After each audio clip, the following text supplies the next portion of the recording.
So welcome everybody to lesson 8. Hard to believe that we have come to this stage already. We've absolutely flown through this course, and I do hope that you have really enjoyed it so far, and I hope that you've seen a change in your workflow with your Lightroom editing, that you've got a beginning, a middle, and now an end product, and that you're having a little bit of fun as well now, seeing creative possibilities too with things like making our photo books like we saw in the last lesson. And we'll add to that in this lesson. We're going to be talking all about high dynamic range photography, why we should be using it, when we should be using this as well. We're also going to have a look at how to create really stunning panoramic shots as well. So it'll open up new avenues of possibility for you for your photography if you haven't tried this type of photography out before. And let's have a look at what we will be covering in this lesson. So before we get into actually working within Lightroom, we're going to do a little bit of preparation first of all in our cameras. So the key to successful high dynamic range photography is preparation. So we'll have a look at how to kind of set ourselves up for it using our cameras, the steps that we can take, and then we can bring our work into Lightroom and start to merge them together. The more work that we get done within the camera, the less work Lightroom is going to have to do, because one of the things that you will find with this type of photography is that unfortunately it's quite heavy on our CPU processors. So if we get much more work done in camera, it means less work is going to need to be done at the time of merging the photographs together, and it does flow, make everything flow a little bit faster. Then we'll have a look at how we can do some editing. High dynamic range photography can be very surreal. Sometimes you can really push it and make dramatic photographs you might be familiar with when you think about the term HDR, but we can also go for much more natural types of edits as well, which we'll have a look at. And then finally we'll finish things off by creating a panoramic photograph. Let's get in to have a look at how we can actually prepare in terms of capturing our photographs that we're going to merge later on within Lightroom. So before we get into creating a HDR, let's have a look at auto exposure bracketing, what it is and why you should use it. Now, not every camera is going to have this as a feature. Sometimes you may have to do this manually, so always check out your camera's manual first of all to see if it has auto exposure bracketing. So we always recommend you check out your camera's manuals first of all. If you don't have it, it's not a disaster at all. It is still possible to bracket, but you have to do it manually. In other words, you'll have to create your exposures yourself, but we'll talk about that in just a second. So the purpose or the function of auto exposure bracketing, we use this in the manual modes on our cameras. Okay, so it's used in the manual mode on our camera. So sometimes when we are photographing, we can have trouble deciding what's the best exposure setting to use for any given scene. And bracketing is a way for us to take multiple photographs of a scene with different settings without having to adjust the camera's settings each time. Okay, so typically these are an underexposed photograph, an overexposed photograph, and an exposure that we consider to be correct, basically with the light meter usually at 0. Now, we can then decide which one we prefer. We can also bracket manually if we wish, so if you don't have the auto exposure bracketing as a feature on your camera, it's very simple to do this yourself, simply by adjusting the exposure to create a photograph that's underexposed, another photograph that's overexposed, and with another one with the light meter set to 0. Okay, so when you use auto exposure bracketing, as I said, you use it in the manual mode. It appears as AEB. It is usually the same button that you would use for exposure compensation in your semi-manual modes. Now, if you're not familiar with auto exposure bracketing or with light meters or with exposure compensation and so on, I strongly recommend that you have a look at the photography course that I also teach here in Shaw Academy 2 to learn about these functions, really to get the most out of your photography and indeed out of Lightroom as well. You need to have a very good understanding of the functions on your camera, which we cover on the photography course. But I digress. So coming back to this, we select our auto exposure bracketing in the camera's manual mode. Okay, now what you can see here, at the moment it's set to 3 exposures. Now this is from a Canon, but you're going to have something very, very similar depending on, you know, what type of camera you're going to be using yourselves. So you can see it's set to 3 exposures. We have an underexposed picture, it's minus a stop. We have one with the exposure set to 0, or what, you know, we assume is the correct exposure. And we also have one here that's also a +1 exposure as well. Now we can change the amount of photographs that the camera takes in auto exposure bracketing, so we can change it to 5 shots to 7 shots, or you could even just have 2 shots if you like. Now again, this will vary depending on the camera that you're using, but always bracketed shots are going to be an odd number. So you know, you're going to have one exposure in the middle, i.e. that's your one with the light meter set to 0. Okay, and then you'll have 2 shots either side of it, or you know, 3 shots either side of it, and so on, whatever amount of photographs you decide that you want to use to create your high dynamic range photograph later on. You can choose a higher volume of shots if you want to really expand that dynamic range and capture a massive amount of detail. Now, you can also set the amount of stops that you want in between each photograph. Okay, so EV here stands for exposure value, which is the same idea as a stop, the exact same, it's just a different term for it, a more modern term, I suppose. You know, I think, you know, when we talk about photography nowadays, people tend to say exposure values rather than saying stops. But basically, this is the language that our camera speaks in. It's how it measures light. Okay, so here, if we're to break this down, we can, now this is from an Olympus camera, but we can see we can set it to a 1/3 of a stop, you know, between each photograph, 2/3 of a stop between each photograph, or we can go 1 stop between each photograph, and so on. When you're starting out using this, I recommend you use full stops. So that means, you know, you've got either double or half the amount of light coming in with each different exposure. And again, if you're not familiar with stops, again, I recommend you check out the photography course that I teach here as well. So when we have selected the amount of photographs we want to take and how much of a difference there is between each exposure, we can start to begin to take our photographs. So how it works, just to give you an idea, you know, so if we're going with, imagine this is our dynamic range. Okay, so we've got our mid gray here in the center, just like our histograms as well. We've our mid gray in the center, we've got our darks over here on the left, and then we've got our highlights over here on the right. When I take my first photograph, okay, so I have to press the shutter button each time. So I press the shutter button once, it'll start at 0. Okay, so for this example, we're going to use 5 exposures, and we're going to have 1 stop between each exposure. So take my first photograph, it's at 0. This is, you know, more or less a correct exposure, but as we can see, there's a lot of detail being lost in the highlights. I take another photograph, I press the shutter again, and it's 1 stop underexposed. I take another photograph, and it's 1 stop overexposed. So it alternates between under and overexposure. I take another photograph, it goes to -2, and I take my final and 5th photograph, it goes to +2. Now, some cameras will allow you to just hold the exposure button down, and it will cycle through all of those exposures for you. However, some older cameras, you may have to press the shutter button each time. Okay, you might have to press that shutter button each time, which can be a little bit frustrating. However, you could also combine your auto exposure bracketing with the continuous drive option on your camera. Okay, the continuous drive option, this is the option where you can simply hold the button down and it will cycle through multiple shots for you. Like, it's like the sports mode, where it'll take multiple photographs for you by simply pressing the shutter button down. If you combine this with your auto exposure bracketing, it'll cycle through all of those exposures for you with 1 press.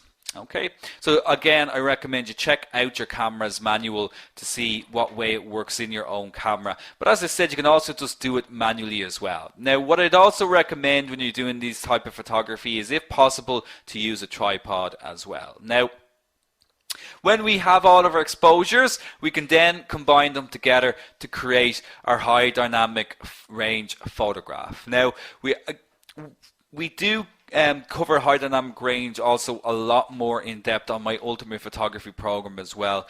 But because we're using Lightroom, we're going to have a look at how we can create the merge using Lightroom. So let's get right on into that. Now, so what we'll find now that we have done a little bit of preparation with our HDR photography. So when we were getting the exposures at the time, it means that actually creating the HDR merge within Lightroom is going to be very, very straightforward. Now, as you can see here, we have a new collection called HDR. And within this collection, we have a lot of photographs here that we're going to be working on. Now, we're not going to be working on all of these photographs. We're going to be working on these photographs for the moment. But we're also going to be doing our panorama a little bit later on as well. Now, with these photographs within Lightroom, as you can see here, when you are working on HDR photographs and that, you're going to end up with a lot of photographs that look very similar to each other. Okay, and this can be a little bit of a nightmare when we are trying to organize ourselves. So there's a really useful option that we can use within Lightroom called stacking. Okay, now stacking is just an organizational technique. It's not a way of actually stacking our photographs, which is also a term that we would use when we're merging photographs together for astrophotography. Okay, so but it's a different thing. It's a different idea. So stacking is a way we can just organize them. If we click on the first one and we click on the last one, we can come up to our photo option here at the top. Okay, and we have this option here called stacking, and you can see it says group into stack, and we have a shortcut there for it as well. But if we simply click group into stack, what happens is that it puts the three photographs together.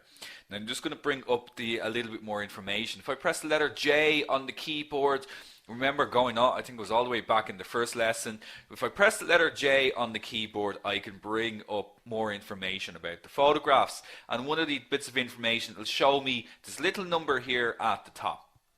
And this will let me know that these photographs are part of a stack. So if I click that off, it'll expand the stack for me, and I can see the other photographs that are here. Okay, if I click it there again, it just minimizes that stack for me as well. So we can do that again. I'll click on the first one and I'll just control or shift click on the last one even. And then again, if I come up to photo, I go to stacking and I can group those into stacks. And you can see it's just a really good way of tidying everything up for yourself. Now, when you want to work on the photographs, you will need to ungroup the stack. Okay, so if you need to work on a shot, you need to ungroup the stack. As you can see, these other photographs are not selected. They're not automatically selected when you select the first photograph. So do be aware of that if you want to work on these shots, you will need to ungroup the stack. So let's just click that off again. They don't have to be the same types of photographs either. So I can stack these panorama shots that we'll look at a little bit later on as well. Same idea, highlight them all. You can also right click if you want to as well, and you can go down to stacking and you can just group into stack. There we go. Very, very useful, very easy way of organizing and neatening up your interface within Lightroom. So very, very easy to use. Now if you press the letter J as well, you can see that you can expand your stacks as well. It's probably a little bit difficult to see it, but at the edges of each of these little cells or thumbnails, you've got these little parallel lines.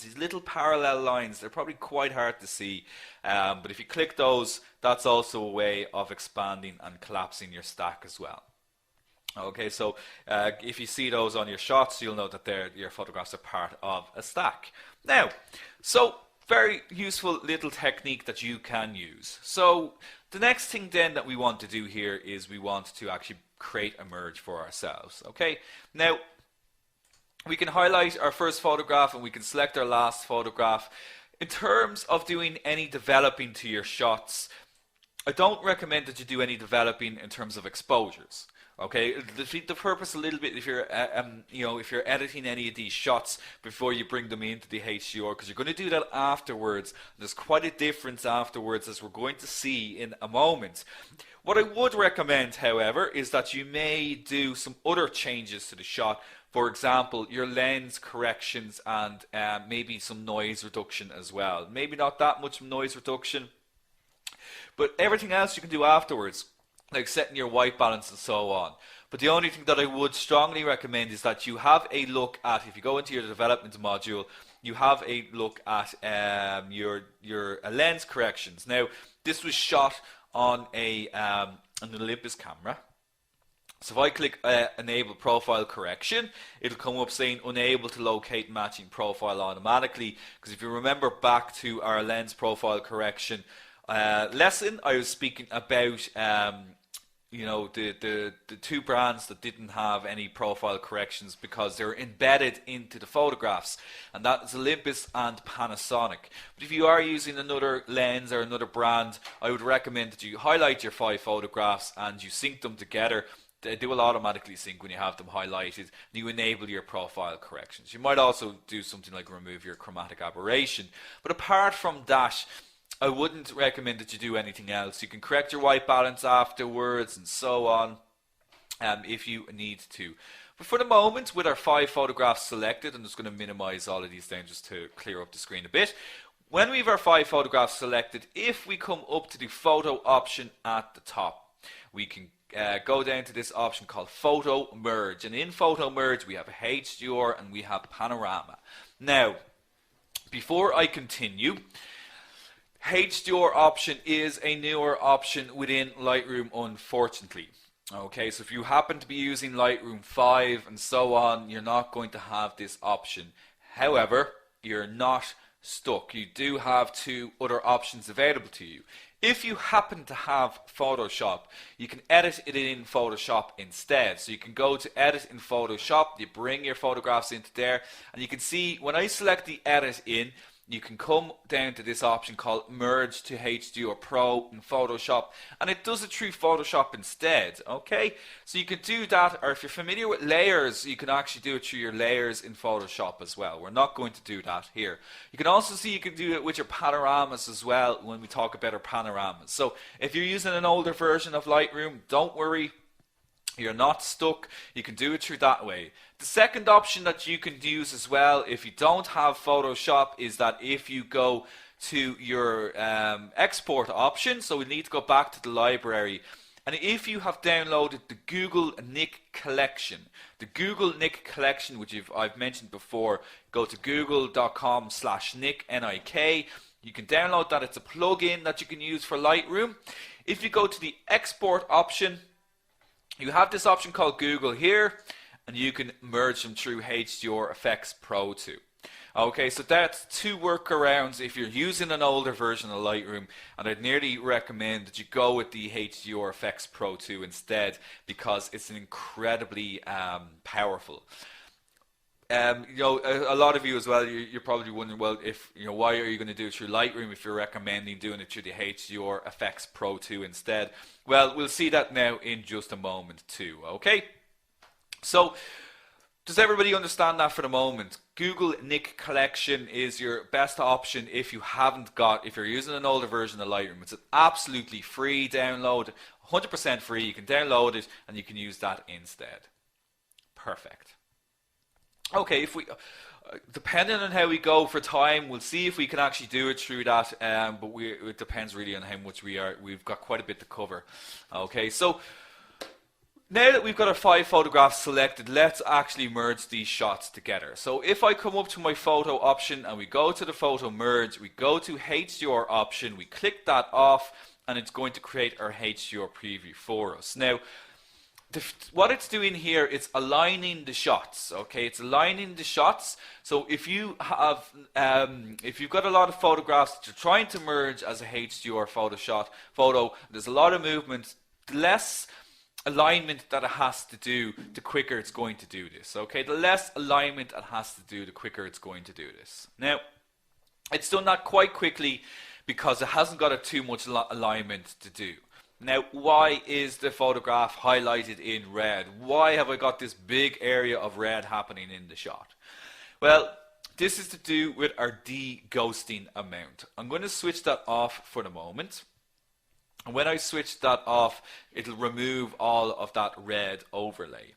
So what is ghosting? Well, ghosting is when there is movement in our photograph when we are working on a HDR shot. Okay, so ghosting is to do when we are working on our photographs like this. There perhaps is a little bit of movement in the photo. Now, if I switch it on low here, it's going to try to remove parts of the shot where there's a little bit of movement. And now what it does, how it removes it, is that it will take your middle exposure, your mid-gray exposure, and essentially just use that part of the shot. Okay, now what you can see here is when I switch it on, there's actually a lot of the photograph that it's going to remove essentially. Now when I say remove, it doesn't it removes the other exposures, and it only uses one exposure, and that is your middle exposure. And the reason that there's so much here is because, well, it was a windy day.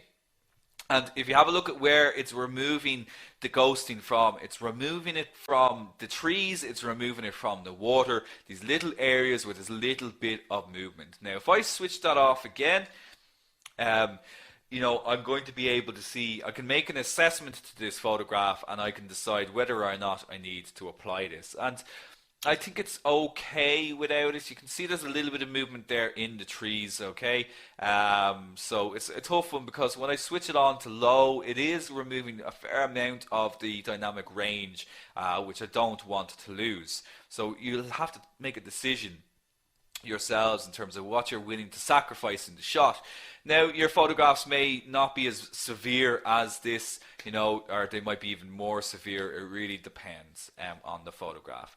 The problem with this is that I feel I'm losing too much detail in those shadow areas.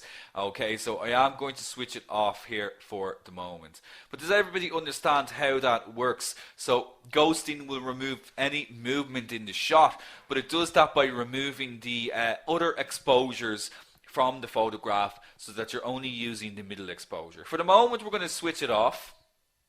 Okay, we're going to leave it off for the moment, and we'll just see how we go, because I want to show you more the dynamic range effect rather than you know, the ghosting effect. Now, we can also switch on the auto tone here as well. If I switch that on, it'll try to just automatically correct the photograph. One thing to be aware of is when we are working within high dynamic range photography, when we edit a photograph, it's called toning rather than just editing. I'm not quite sure the reason why, but you might see somebody say, oh, that's I was toning that shot when they were referring to HDR editing, and what they mean is that they adjusted the exposure and so on. So it's just a different term when we're working with this increased dynamic range. But we're going to switch that off for the moment. We're going to do all of these ourselves. So if we're happy with all of that, and I'm fine with that for the moment, I know it's not the sharpest in those areas, but we'll just click merge on that, and it'll create our HDR. And again, the more work you've done to prepare here, the less time this is going to take. Okay, so if you have a lot of exposures to work on, and if it's a lot of deghosting that has to apply and so on, that process is going to take a lot longer. Now, so what has happened here? Well, I'm going to click the letter J again to bring up some information. And we have our 5 exposures here, and I'm going to stack them, because I just want to clear that up a little bit. But what's happened here is we have a new exposure now that has been created, and if I click on this, can anybody notice something slightly different about this? I'm going to increase the thumbnail size. Something slightly different about this photograph. A bit of a tough one now to perhaps to see. I can see some people getting it there. Some people saying, oh, well, it's a HDR merge. Yeah, well, that's true, but it's to do with the file name here at the top. If we have a look at the file name that's been created, it tells us it's a HDR, but it's a DNG file. So it's a DNG file that has been created here, you know, within Lightroom. And the DNG file, for those of us, if you're not familiar with them, they're a file format created by Adobe as a way of making or allowing photographs to be opened up in the majority of programs. Okay, so certain files won't open in certain programs, photographic editing programs. So a DNG file was created by Adobe with the intentions that they should be able to be opened up in any other program. So that way, if you're working on this photograph in something else, you should be able to have no issues with opening it at all. It's just something to be aware of. It creates a DNG file. Now, so with that photograph now done, let's work on this and see what we can do. So we're going to come to our basic panel here first of all, and the thing to be aware of with our high dynamic range photograph, and I see a lot of you saying, what's the difference here? It looks the same as the other photograph. Well, the big difference is when we come to our exposure. Now, if we come back to, say, one of these shots here, we'll just select one of these photographs here very quickly. If I have a look at my exposure range, it goes from +5, okay, it goes from +5 to -5. It goes from +5 to -5. It's still possible to see some detail there in the photograph. If I come to my dynamic range photograph, I have -10 to +10, -10 to +10. So that's a huge range that you have now to play around with the exposure. Far more room to play with the exposure. Look at the detail there at +5. So I still have detail there at +5, far more than if I was working on that one at +5. Can everybody see that quite clearly? That's a really good example of it. Okay, I'll actually just see if I can use that as the reference view there. So there we go, that's our high dynamic range one, and that is our standard single exposure, and that is the best way to compare these. Look how much more detail there is at a +5 exposure in our high dynamic range shot than there is compared to our single photograph. Okay, let's go the other way. We could go the other way as well. We could go down to -5, just curious now myself. Okay, somewhere in and around -5. We'll click on that one there as well. We can go to -5 too. All the way down. Not so much of the difference there. In fact, it looks like there's perhaps even a little bit more detail there in the in just a single exposure. Okay, but you know, it's just a point of reference there, just to give you an idea of what it's like. You know, with our high dynamic range photography, just how much more you have, how much more room you have to work with. So let's begin to edit this photograph and see what we can do with it. So the first thing we'll do is we'll set our white balance, and pretty obvious where we can set this one. There's a lot of gray here to choose from. Okay, so we'll there we go. It's done a good job there. A little bit of coolness to it, but it looks a little bit more like the day that I was shooting on. We have a lot of overexposure there, so we definitely want to bring our highlights down to try and bring back the detail there. But we have a lot of shadow detail as we spoke about, so we can bring up our shadows very, very high there, and you can see how much detail that's bringing out. That's, you know, that's great. It's just a bit of a shame about the movement in the shot. Okay, but it's added a lot of detail there already. You can see so much more detail there in the leaves and so on. Okay. We can edit our whites down a little bit if we want. You know, if you want to bring back a little bit more detail there, you can bring up your blacks and so on, or you can bring them down. So you can edit this how you prefer. We'll just expand the histogram out there a little bit more. And we could also, if we're still finding that, you know, this is perhaps too bright for us and so on, of course you can still apply your adjustment tools. Sorry, I forgot about them there for a second. Your adjustment tools as well, your adjustment brush and so on, you can add that to it and that as well. So a basic edit there already, and it's looking far better. We've got far more detail in the photograph overall. Nice and vibrant as well. I love the colors that are going on in this shot here too. Now, high dynamic range photography can put a lot of people off sometimes because of quite often, and we're probably all familiar with the type of photographs that we've seen when we think about high dynamic range photographs, is that they can be very over processed. They can have this look that everything is very, very over processed and overdone and overworked.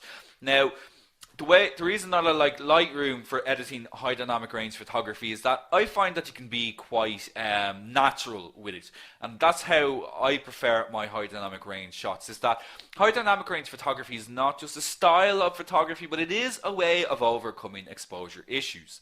Okay, but if you do want to push things, you can.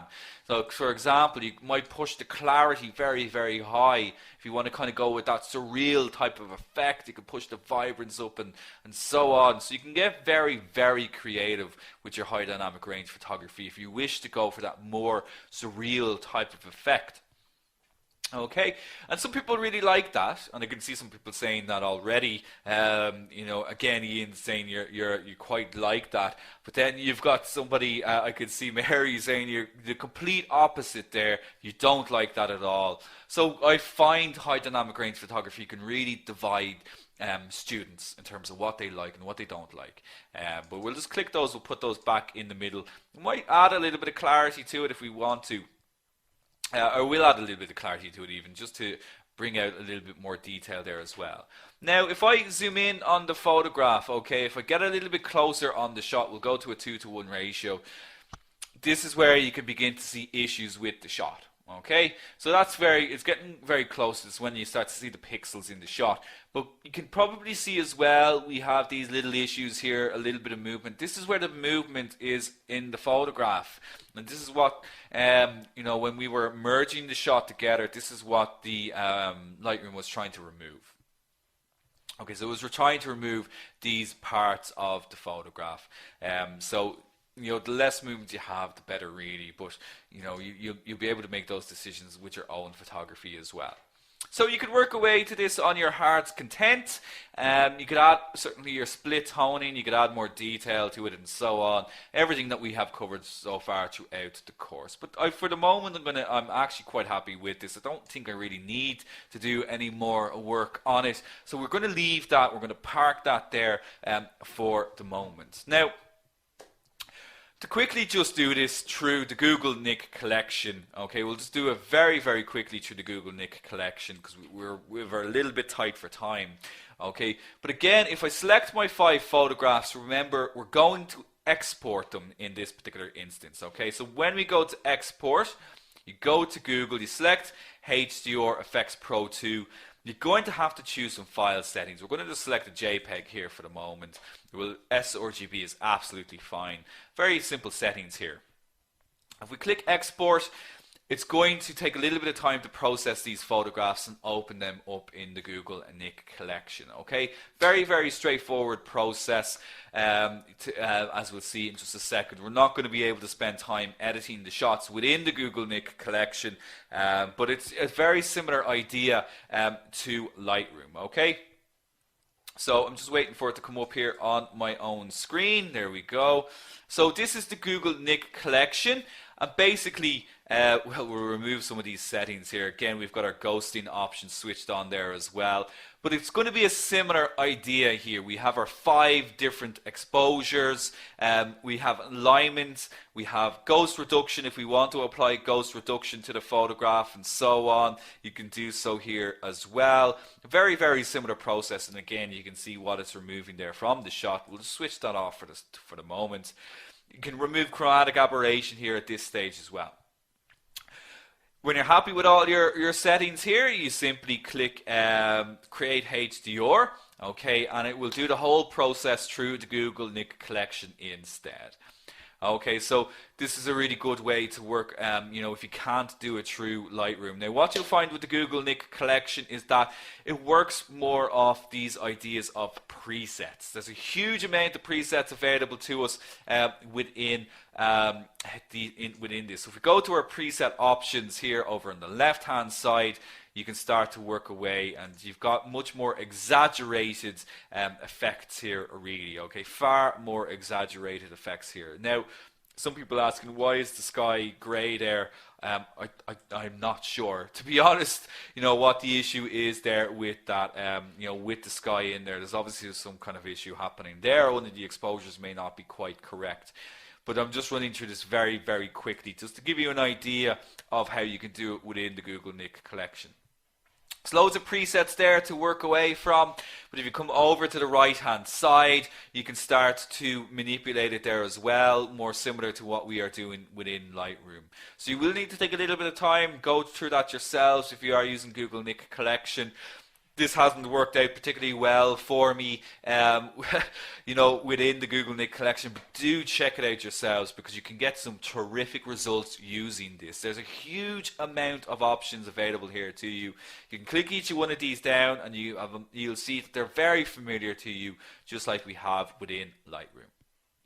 Okay, so I'm just going to cancel out of that and we'll have a look at how to merge our panorama photograph now. But does everybody understand that for the moment? I know I ran through that very, very quickly, but I just wanted, we are tight for time, just wanted to give you some idea of how that works. Okay.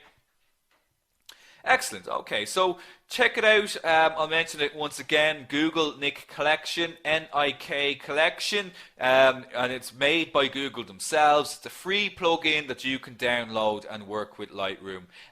You know, and there's some other great ones to have a look at there, like Silver Effects Pro is another one that I love as well. You can create stunning black and white photographs using Silver Effects Pro. Now, so we'll leave that there, we'll park that there for the moment, and we are going to just stack those together. And we'll work on our panorama photograph instead. So let's expand out these panorama shots. We're going to select all 6 of them here, and with our panorama photographs I'm just going to show you here very, very quickly. There's a little bit of preparation involved when we are shooting for panorama photographs as well. Okay, panorama photographs, the idea with them is that if I cycle through some of these photographs here, okay, so if I go to the next one, and I go to the next one, and I go to the next one, and so on, you can see that as I'm panning from left to right, that about 1/3 of the previous photograph is in the next shot. Okay, so I'll just run through them again. So about 1/3 of the previous photograph is in the next photograph as I'm panning through each of these photos. Okay, this is important. So when you are photographing for a panorama, you need to have a little bit of the previous photograph overlaying the next shot. Okay, this makes it a lot easier when Lightroom is merging these photographs together as well. Okay, it'll make a seamless merge for you. Now you can also shoot these vertically or portrait as well. So I've shot these in landscape format, but you can also shoot them in portrait format as well. So I think everybody knows what I mean by that. So you're just shooting it vertically rather than, in portrait format, and you're still going across from left to right. Okay, so it's whatever you prefer, but I've just shot those in landscape format. Now, here I used a tripod as well. Not necessary to use a tripod when you are shooting for panorama, but it does help. Okay, again, just to keep things steady. But again, if you've got a more up-to-date camera, like for example, I have my Olympus camera, which I shot these, it has a spirit level built into the camera. Okay, and so it'll make sure it'll help you to keep everything nice and level and straight. So they're very, very useful to use as well. Some people are just asking where this photograph is. This is the Dublin Docklands in Dublin. Okay, so it's actually not too far from where we are here in Shaw Academy. This is the Samuel Beckett Bridge. The Samuel Beckett Bridge designed to look like a harp. Okay, so it's a nice spot of Dublin. It's a bit older now, actually. Well, not a bit older, but they've done a little bit more development in this area of the city since I shot these photographs. Okay, so again, when we have all the photographs selected, if we come back up to our photo option here at the top where we did our photo merge with HDR, we can select our panorama option here. Now remember, as I was saying as well, you can do it through Photoshop as well, or another application. So if you have something else that that's compatible with Lightroom, you can also do it through here as well. Okay, but you have that option there, merge panorama to Photoshop. So you can do it through Photoshop as well. But we're going to do it through Lightroom because this is a Lightroom course, and we're going to select the panorama option here, and you can see the shortcut for that as well. So again, a similar idea with this. The more work that you do at the time of preparation with this, the quicker it's going to go for you. And because we have that overlay of the 1/3 of each sequential photograph, we get a nice seamless merge here in the photograph. Okay, so remember, it is a preview. So if some people are asking why does it look a little bit soft, it is a preview, so it is going to be a little bit soft. Now, we haven't got a huge amount of options here when we're editing our panoramas at this stage. Now, first of all, you can see it has this exclamation mark saying unable to match the lens profile automatically. For best results, apply the appropriate lens profile to the photographs before merging. So that's something that I should have mentioned before, but similarly to our HDR merge, when you are merging your panoramas together, you need to do your lens corrections first of all. So again, select your photographs and apply your lens profile corrections, and you're going to get a more successful merge. That's essentially what Lightroom is telling me. But basically, I didn't have to do that because remember, these were shot with an Olympus, and it doesn't need to do that. Okay, so you can just work away straight away from a Panasonic and an Olympus. Now, you've got these other options here as well. You can choose, you can switch, you can click those off. They'll give you a slightly different perspective in terms of how the panorama is merged. Okay, so you can go with a kind of perspective. It tries to actually correct the perspective in the photographs. You can see that distorts the photograph quite a lot. Cylindrical will add a little bit more height to the shot, okay, and then spherical is kind of more of a wrap around, okay. So we'll go with the spherical one. I think that looks the best. You can switch off the auto crop. If you actually switch it off, you can see you will lose part of the panorama. You will lose part of the panorama when it or of your photographs when it merges them together. But you can change that as well. Again, this is a newer tool in Lightroom. You can use your boundary warp. If you want to, if you want to try and maintain a little bit more of the shot and crop it yourself afterwards, you can use that as a tool as well, and you can just manipulate it a little bit more. But I think auto crop is going to do absolutely fine for us here. And then when we're done, simply merge. Very, very straightforward really in creating a panorama, and they're a huge amount of fun, I have to say. I love making panorama photographs, especially when it's this easy to put them together. So when that's done, we get our final photograph. It's not done there. I thought it was done there, so it's still working there away there on that. There we go. Finally there. Took a little bit of time. So click that off and we can develop this. Okay, it looks really, really well. Now what I'd recommend is that you move this guy out of the way. You can simply hide that and you can start to work away on the shot. So we select the white balance as per normal. Try to find somewhere neutral in the shot. It's a little bit cold, so we could just increase that. A little bit of tough one to find a little bit of grey here in the photograph, okay, because everything has a bit of a cast over it. But you know, again, that's far too cold. So I'm going to set that one manually. Okay, that looks a little bit better, a little bit cooler at night. You know, it's going to, I suppose, give you more realistic tones. Okay, we can reduce our highlights down a little bit. I don't know. It looks a little bit muddy reducing the highlights down, so we're going to just leave that the way they are, really, actually. Okay. Let's see. You have to switch on our clipping indicator here. So we're going to drag that out a little bit and spread everything out a little bit more there. We'll increase our contrast a little bit, add a little bit of clarity. Definitely want a little bit more vibrance here in the photograph. Okay, yeah, I think that's looking a little bit better. All right, we'll lift those shadows. So it's a very, very quick edit just to see what we can do. Now, it would certainly need a little bit more work on it. I think that, you know, with a photograph like this, that we could go into our other options, such as the HSL and so on, and increase some of the other colors here as well. But I think that's absolutely fine. Now, going through our before and after views as well, the best view here for comparing these two photographs is this one here. It's designed really specifically for panorama photographs, and just to give you a quick idea of the before and after here in the photographs, it definitely needs a little bit more work, but you know, I'm very happy with the results of that. You can see much more detail there in the clouds. It adds a little bit more drama to the photograph. Some people saying there's a bit of noise there in the shot. Yeah, you can see it there. It's probably a little bit difficult to see. Yeah, you can certainly see it a little bit more there when I increase the exposure. So remember that, thinking back to that lesson, on reducing noise. The first step in reducing noise is hiding noise, okay? So that would definitely need a little bit more work, you know, to reduce that noise and to get rid of all of that as well.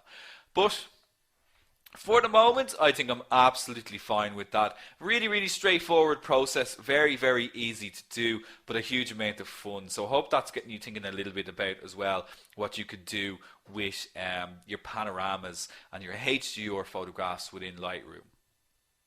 Now, I can see David asking, and this is a question I get asked a lot, can you do HDR panoramics and panoramas? You can, David, absolutely you can. It's not easy though, okay? You're going to have to do your HDR process first, and then your panorama afterwards, and I mean that in terms of shooting. So when you're photographing, you'll have to do your 3 exposures, move, then do your 3 exposures, move again, do your 3 exposures. Then you'd have to do your HDR processing on each of those photographs and finally merge them together as a panoramic. It's a lot of work, and there will create a massive file for you as well. Do be aware of that too. But it is possible if you're after the most dynamic range in the shot. Okay, so I think we're going to leave it there now for this evening. Okay, so a little bit more fun this evening, and I know I ran through some parts of that quite quickly, so do go over the recording in the student login area. But we just have a few things just to cover before we finish out tonight. Okay, so I'm just going to take 1 second here now and go back to the to my slideshow. So just 1 second there, guys. Thank you very much. Now, so we covered a lot in this lesson, and I do hope that you enjoyed it. So we had a look at the start of the lesson at how to prep for photographing for HDR, and to take, I suppose, all the heavy lifting out of it really when we bring our photographs into HDR to merge them together. As we saw, you know, Lightroom has a lot of processing that it needs to do when we're working on our HDR photographs within the program. So the more that we can do and get right at the time within camera, the less Lightroom is going to have to do. We had a look then at how to remove movement, you know, through ghosting, and we also had a look at how to edit the photographs as well, to try out a few different styles on our HDR shots. Finally then, we had a look at how to create a panoramic photograph, and that's a lot of fun, and I hope it's shown you a little bit more potential and giving you some more options in terms of what you can do with your photography.